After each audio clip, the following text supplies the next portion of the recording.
안녕하세요. 오늘도 사연 살롱을 찾아주셔서 감사합니다. 재혼을 앞두고 있는 30대 여성이에요. 저는 29에 유방암 판정을 받았어요. 친정엄마가 유방암으로 세상을 떠나셨는데 저도 같은 병에 걸리고 만 거였죠. 암담했어요. 도대체 내가 뭘 잘못했다고 이런 일이 생겼나 화도 나고 이제 막 두돌이 지난 아들을 두고 암투병을 해야 할 생각을 하니 막막하기만 했거든요.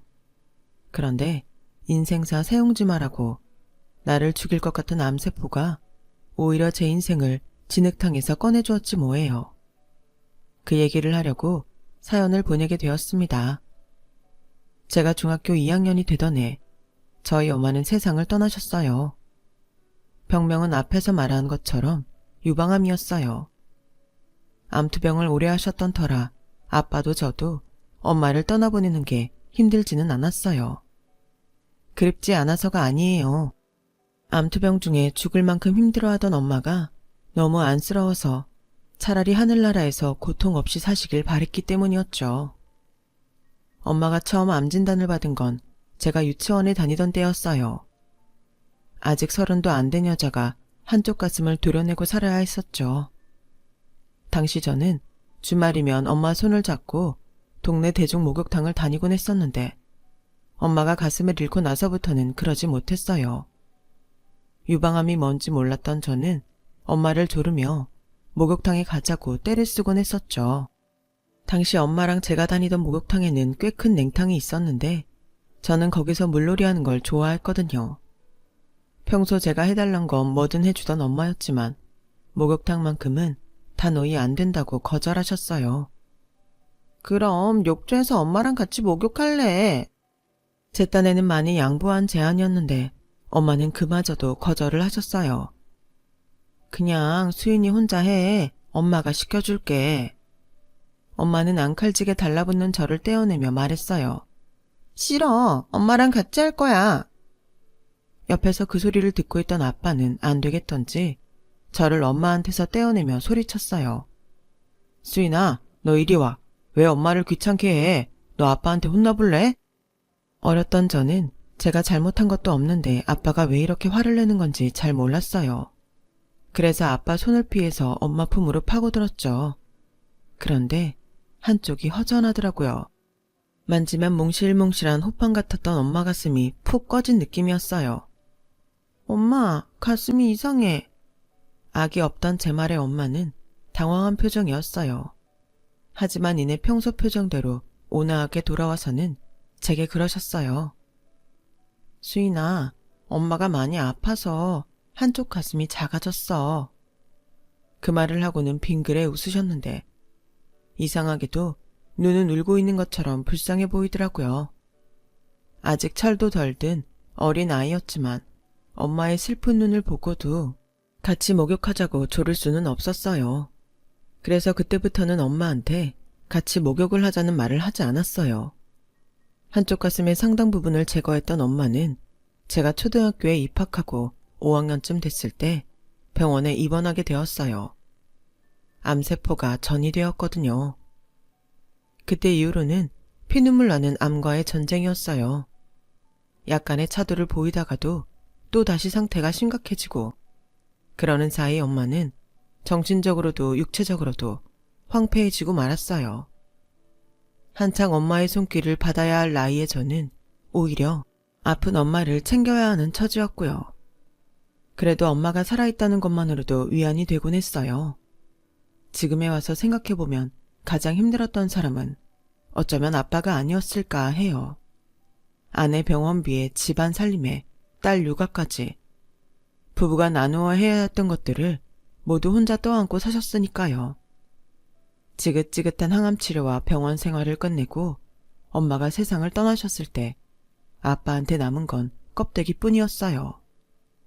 엄마의 투병 생활 중에 이미 가세는 많이 기울었고 아빠의 몸도 마음도 많이 망가져 버렸거든요. 언젠가 아빠가 그러시더군요. 그때 제가 없었으면 모든 걸 포기했을 거라고요. 한 아이의 엄마이기도 한 저로서는 그 말이 뼈에 사무치도록 가슴 아프면서도 이해가 간답니다. 엄마의 투병 생활로 일찍 어른이 돼버린 저는 집안 살림을 도맡아 하며 학교를 다녔어요. 솔직히 그때는 상황이 그러니 당연히 받아들이고 살았던 것 같네요. 아빠는 엄마 병원비를 대느라 은행권은 물론 지인들한테도 상당 금액의 돈을 빌렸던 터라 이자와 분할 원금을 갚느라 퇴근 후 아르바이트까지 해야 했어요. 새벽녘에 지친 몸으로 집에 들어왔다가 몇 시간 뒤 회사에 출근을 하는 생활이 이어졌죠. 그렇게 죽어라 버는데도 아빠는 툭 하면 걸려오는 상환 닥달 전화에 시달려야 했어요. 종종 채권자가 집에 찾아와 한바탕 난리가 나기도 했고요. 한 치 앞도 안 보이는 캄캄한 시절이었는데 사람이 죽으라는 법은 없는지 빠져나갈 구멍이 생겼지 뭐예요. 수인아, 아빠 재혼하면 어떨까? 뜬금없는 소리에 어이가 없었어요. 집안 꼴이 이 모양인데 아빠는 여자가 그렇게 좋은 건가 싶었거든요. 재혼하면 지금보다 생활도 많이 나아질 거야.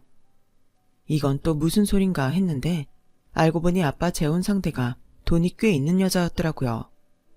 그분은 아빠의 중학교 동창이었어요. 퇴근 후 대리운전을 하다가 손님으로 제외했다고 하더군요. 그리고 며칠 뒤 아빠가 모처럼 외식을 하자며 저를 데리고 패밀리 레스토랑으로 갔어요. 우리 형편엔 가당치도 않은 곳이었죠. 그런데 그곳에 도착해보니 아빠가 왜 이런 대로 저를 데리고 왔는지 알겠더라고요. 테이블에 예쁜 아주머니 한 분이 먼저 와 기다리고 있었거든요. 안녕, 아줌마는 아빠 중학교 동창이야. 수인이라고 했지? 아빠랑 참 많이 닮았구나. 강남에서 헤어숍을 크게 한다는 아줌마는 직원 회식을 마치고 대리를 불렀다가 아빠를 다시 만나게 됐다고 했어요.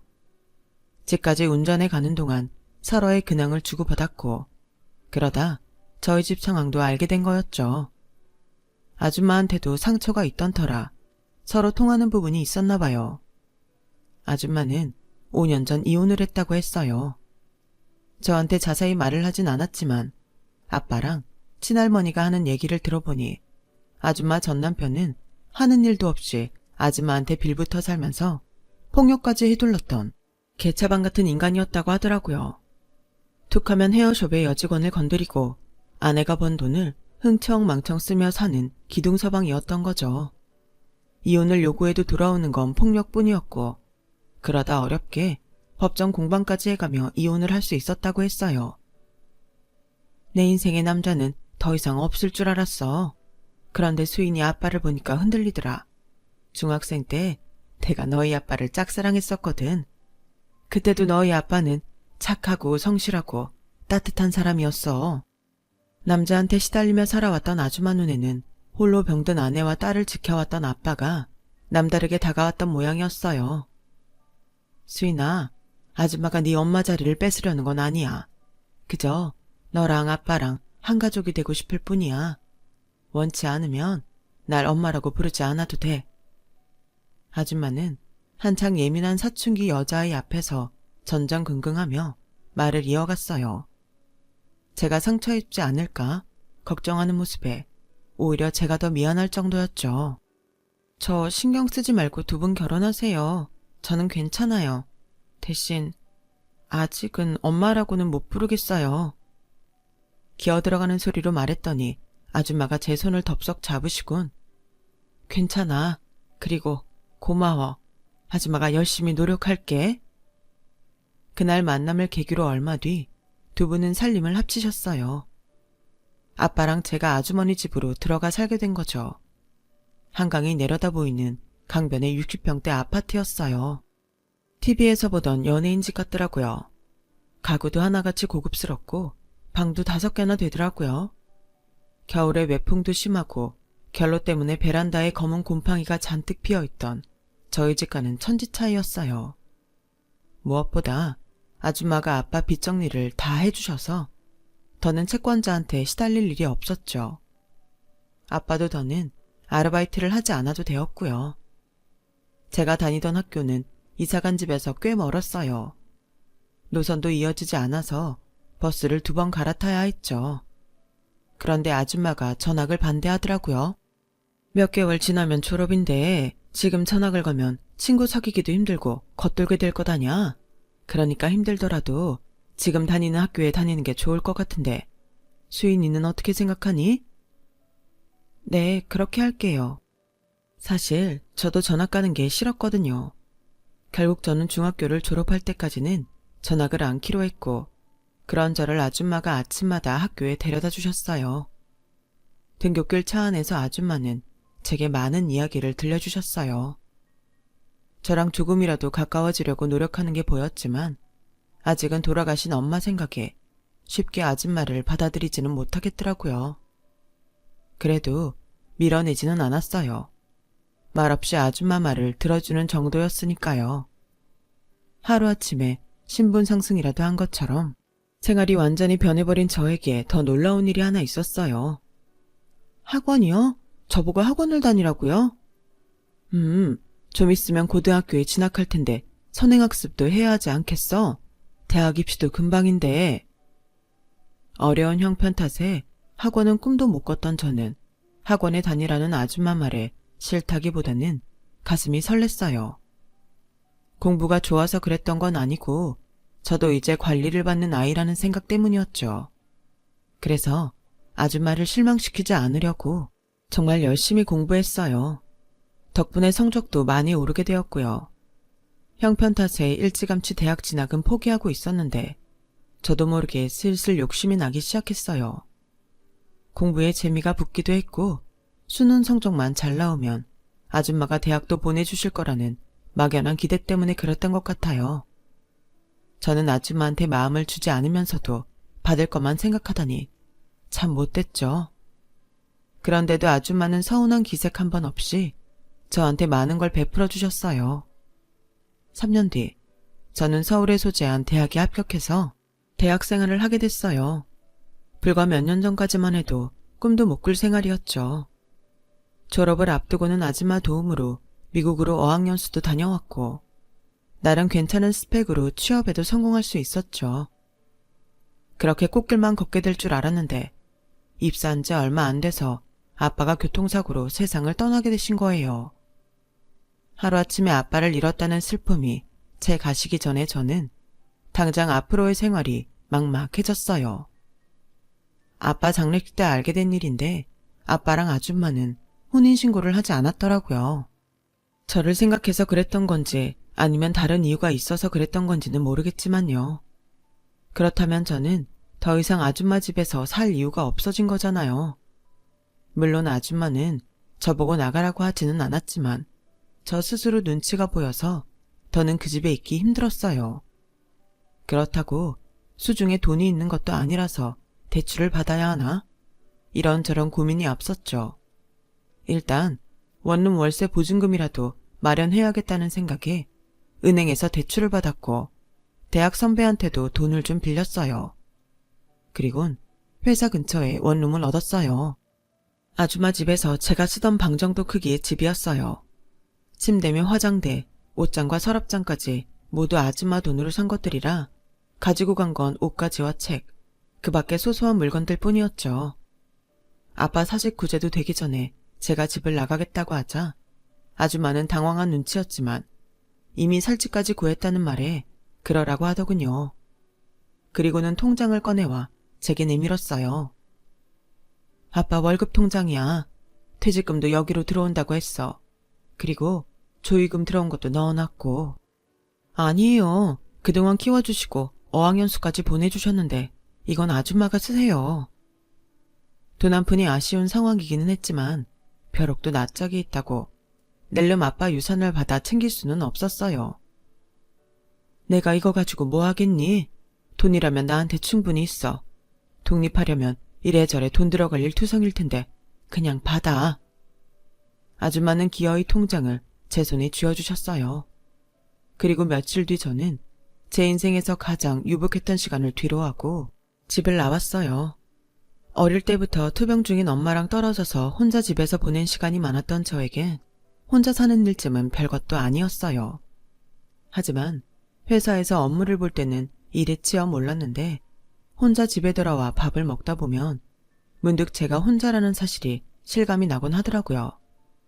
앞으로는 쭉 이렇게 혼자 살아야 할 거라는 생각이 들면 속이 허전하고 가슴이 텅 빈 것 같기도 했어요.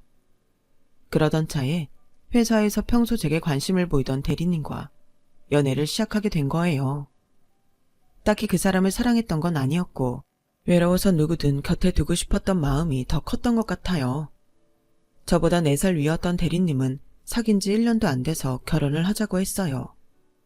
제 사정을 다 아는지라 감출 것도 없었고 그렇다고 거절할 이유도 딱히 없어서 그러자고 했어요. 시댁에 처음 인사를 드리러 가서 시부모님 앞에서 제 입으로 부모가 안 계시다는 말을 하면서 약간 주눅이 들긴 했지만 언제고 한 번은 맞닥뜨려야 했던 일이었기에 두 눈 질끈 감고 참아 넘겼죠. 아빠가 남겨준 돈으로 혼수며 결혼 준비는 걱정이 없었어요. 그런데 텅 빈 혼주속을 떠올리니 갈등이 생기더라고요. 아줌마한테 그 자리에 앉아달라고 부탁을 해볼까 생각했거든요. 인간이 참 간사하죠.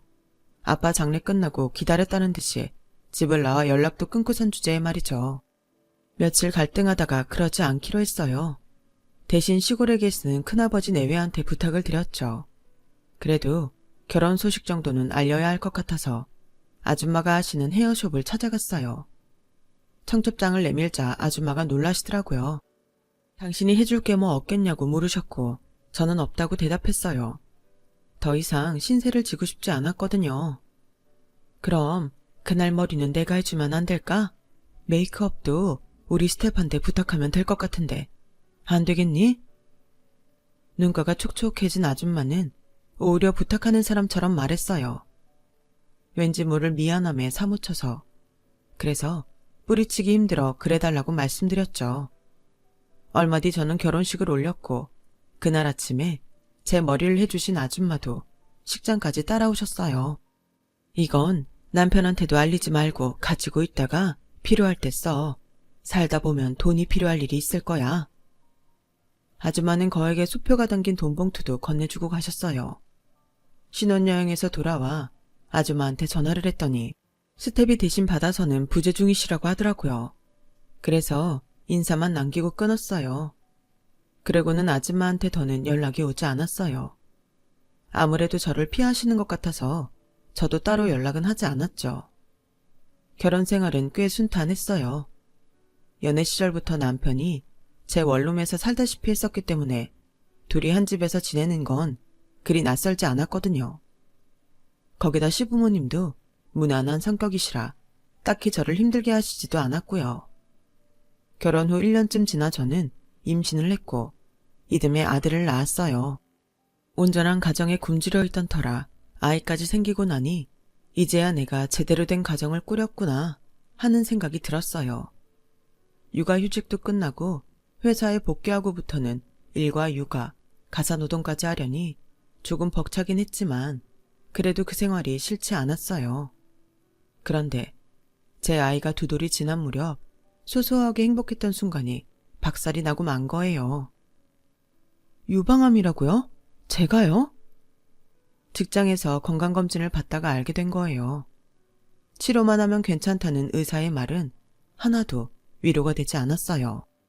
유방암으로 세상을 떠난 엄마가 떠올라 당장 나도 죽을 거라는 공포에 휩싸였거든요. 우리 준이는 어쩌지? 제일 먼저 든 생각은 그거였어요. 엄마 없이 살아왔던 제가 오버랩 돼서 온몸이 사시나무 떨리듯 떨리더라고요. 그날 집에 돌아와 남편한테 암 진단 사실을 말했더니 남편이 막막한 표정으로 한숨을 쉬더라고요. 그런 남편을 보니 오히려 제가 위로를 해야 하나 싶었어요.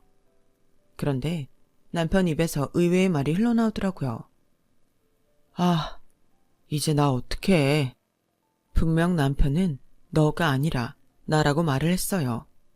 혹시 암투병비 때문에 걱정이 돼서 그러나? 아니면 내가 아파하는 걸 지켜보는 게 겁이 나서 그러나? 나라는 남편의 한마디에 저는 이런저런 생각에 휩싸였어요.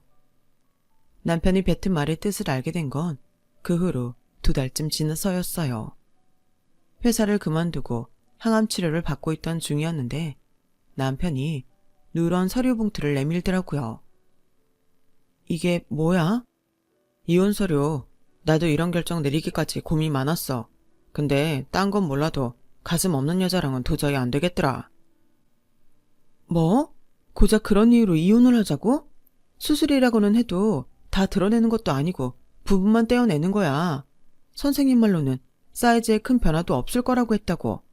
아니, 그걸 떠나서 가슴 조금 도려낸다고 이혼을 해야겠다는 발상 자체가 난 이해가 안 가. 당신, 내 가슴 보고 결혼한 거 아니잖아. 그러자 남편이 뚱한 표정으로 그러는 거예요. 그것도 중요한 이유긴 해. 알잖아. 나 가슴 만지는 거 좋아하는 거. 아무리 조금 떼어낸다고는 해도 수술까지 한 가슴을 어떻게 주무르냐? 만질 때마다 꺼림칙할 것 같단 말이야. 그리고 돌아가신 자기 어머님도 유방암이었다며. 당신도 결국 암 재발해서 죽게 되면 그때 난 어떡해? 이혼남이면 몰라도 사별 남은 여자들이 부담스러워한단 말이야. 그러니까 그냥 여기서 끝내자. 수술 받고 항암 치료까지 하려면 당신이 애 키울 여력도 안 될 테니까 준이는 내가 키울게. 위로금 차원에서 위자료도 줄 테니까 우리 이혼해. 암에 걸린 아내를 위로해주지는 못할 망정 재혼이 어려워질까봐 미리 이혼을 하자는 남편 놈 말에 기가 막혔어요. 이런 놈을 믿고 결혼까지 감행한 제가 너무 병신같이 느껴졌어요. 안 돼. 이혼은 해도 애는 못 줘. 이혼 서류에 내 조장 받고 싶으면 당신이 준이 포기해. 결국 시부모님까지 저희 집에 찾아와 몇 날 며칠의 싸움 끝에 결론을 내릴 수 있었어요. 아이는 제가 키우되 양육비는 못 주겠다고요. 대신 위자료로 5천만 원을 주겠다더군요. 더럽고 치사해서 그러자고 했어요. 그렇게 아이를 데리고 집을 나온 저는 위자료와 이혼할 때 아줌마한테 받았던 돈을 합해 작은 전셋집을 구했어요. 항암 치료로 제 몸도 약해진 마당에 혼자 아이까지 키우려니 너무 힘들더라고요.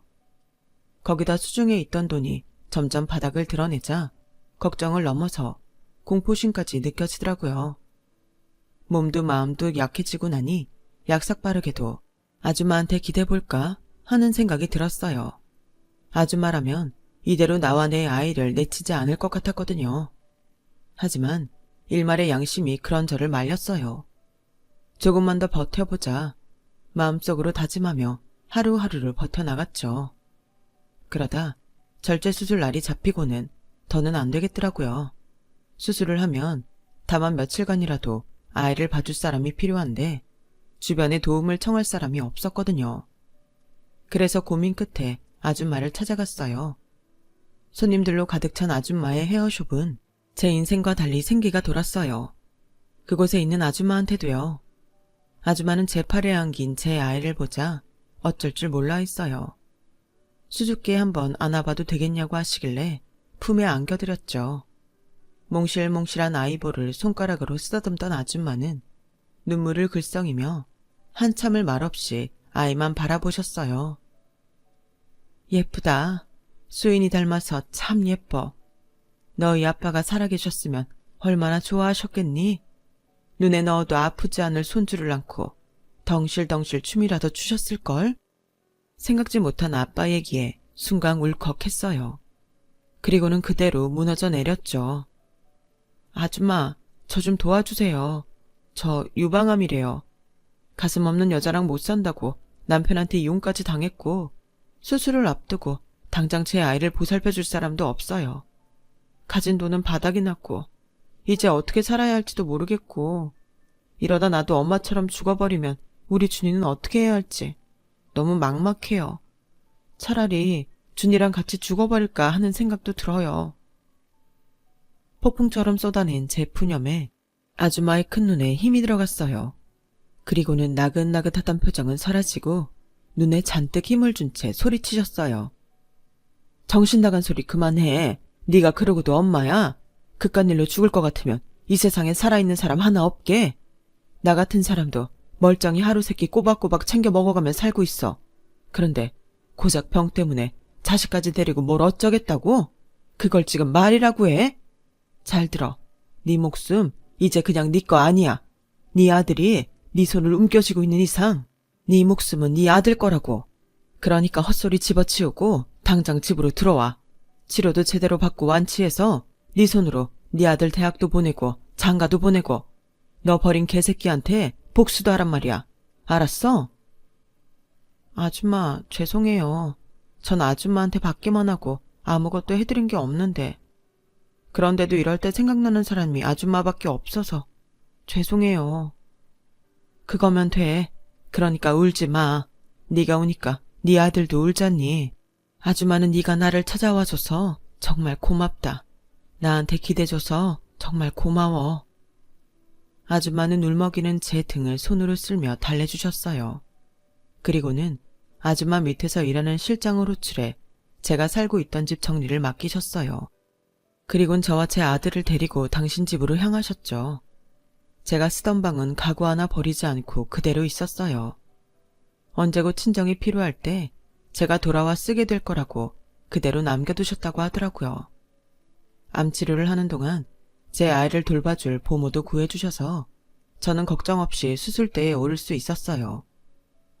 그렇게 5년이 지나 저는 완쾌 판정을 받았고 제 아이는 초등학교 입학을 앞두게 되었어요. 그 사이 제 인생에는 많은 변화가 있었어요. 저는 아줌마를 엄마라고 부르게 됐고 제 아들을 아줌마를 할머니라고 부르고 있죠. 그리고 또 하나, 아줌마 밑에서 일하던 실장님과 재혼을 앞두고 있어요. 그 사람도 결혼에 실패를 하고 혼자 살던 돌싱이었거든요. 처음엔 일적으로 저랑 제 아들 곁에서 돌봐주다가 정이 들어서 정식으로 사귀게 되었어요. 저희 두 사람을 누구보다 잘 아는 아줌마는 저희들의 결혼에 적극 찬성이셨어요. 저희가 식을 올리면 저희 부부한테 헤어숍을 물려주시고 은퇴해서 세계 여행이나 하면서 제2의 인생을 사시겠다나요? 수인아, 너 결혼식 올리기 전에 남편한테 복수는 해야 하지 않겠니? 그래서 말인데 여기로 네 전남편 좀 불러라. 엄마가 제대로 복수해 줄 테니까. 솔직히 저는 요 근래 행복에 겨워 전남편한테 복수할 생각은 못하고 있었거든요. 그런데 아줌마는 잊지 않고 계셨던 거예요. 그래서 아줌마 말대로 헤어숍으로 전남편을 불렀어요. 아이 문제라고 둘러댔더니 씩씩대며 오더라고요. 그 사이 아줌마는 제게 헤어랑 메이크업까지 풀세팅을 해주셨어요. 인근 명품샵에서 가슴 부분이 도드라지게 돋보이는 멋진 옷도 한 벌 사다 주셔서 연예인이라도 된 것처럼 한껏 치장을 하게 되었죠. 전 남편은 숍에 들어서자마자 제 이름을 부르며 성질을 냈어요. 그러다 멋지게 꾸민 저를 보고는 말문이 막혔는지 눈만 꿈뻑대더군요. 그러는 와중에도 풍성한 제 가슴을 보고는 마른 침을 꿀꺽 삼키더군요. 당신 가슴이 다 나은 거야? 아니, 전보다 더 커진 것도 같고 얼굴도 많이 예뻐졌네. 얼마 전에 완치 판정 받았어. 희죽거리며 저한테서 눈을 못 떼는 남편을 보니 정말 역겹더라고요. 그 사이 남편은 전보다 배도 나왔고 탈모가 진행되는지 이마도 많이 휑했어요. 일단 저는 아줌마 사무실로 남편을 데리고 왔어요. 근데 여기는 어디길래 이런 데서 보자 그랬어? 우리 엄마 숍이야. 건물도 엄마 소유고 얼마 뒤면 나한테 물려주신다고 했지만. 그 말에 남편은 눈이 휘둥그레졌어요. 강남 한복판에 이 정도 규모의 건물 가격이면 대충 계산해도 100억대는 된다는 걸 알았을 테니까요. 거기다 손님으로 가득 찬 헤어숍이라니 황금을 낳는 거위나 다름없다고 판단했겠죠. 무엇보다 풍만한 가슴을 앞세워 전보다 훨씬 매력적으로 변한 전부인을 보니 군침이 돌았겠죠. 저기 여보, 아직 혼자야? 그건 왜? 실은 오면서 생각해봤는데 준이도 그렇고 우리가 다시 재결합하는 게 어떨까 싶네. 애를 생각해서라도 아빠가 있어야 하잖아. 음흉한 속내를 드러내는 남편놈한테 당장이라도 주먹을 한 방 먹이고 싶었지만 내 손 더럽히는 것도 아까워서 참았어요. 안 그래도 그 문제로 오라고 했어. 이제 초등학교 입학도 얼마 안 남았는데 우리 준이한테 아빠가 필요할 것 같아서 말이야. 그러자 남편은 기대하는 눈빛으로 저를 바라봤어요. 자기야, 들어와. 제 부름에 밖에서 기다리고 있던 실장님이 들어왔어요. 훤칠한 키에 윤기가 흐르는 풍성한 머리카락, 연예인 뺨치는 얼굴까지 순식간에 남편을 오징어로 만들어버렸죠. 나 재혼해. 그동안 나랑 준이 곁에서 물심양면 도와준 사람이야. 준이가 이 일을 어찌나 좋아하는지 그래서 더 결혼을 서두르게 됐지 뭐야. 이제 준이성도 바꿔야 해서 그 얘기하려고 불렀어. 아, 그리고 재결합하자는 제안 말인데 난 거절할래. 내 옆에 있는 우리 자기 보면 알잖아. 그쪽이랑은 상대도 안 된다는 거. 어디 감히 비교가 돼야 비교도 하는 거지. 주제 파악 끝났으면 그만 가봐. 아, 온 김에 이거 받아갈래? 내 청첩장인데 호텔에서 하니까 식사는 잘 나올 거야. 와서 밥이나 먹고 가. 불룩 나온 그 배를 보니 스테이크 몇 접시는 먹고 가겠네. 그럼 잘 가. 제 말에 남편은 얼굴이 붉어져서는 어깨가 푹 꺼지더군요. 자기도 안 거죠. 현실적으로 내가 자기를 택할 일은 없다는 것과 누가 더 우위를 점하고 있는지를요. 이혼 6년 만에 복수도 하고 진창에서 나와 꽃길을 걷고 있는 저는 앞으로 펼쳐질 새 인생에 부풀어 있습니다. 힘든 시절마다 제 손을 잡아준 아줌마. 아니, 내 두 번째 엄마한테도 평생 효도하며 살 생각이에요. 지금까지 제 사연을 들어주셔서 감사합니다. 항상 건강 조심하시고 즐거운 하루하루 되세요. 여러분, 사연 댓글에 응원과 현명한 조언 부탁드려요. 좋아요와 구독은 저에게 큰 힘이 됩니다. 오늘도 좋은 일 가득하세요.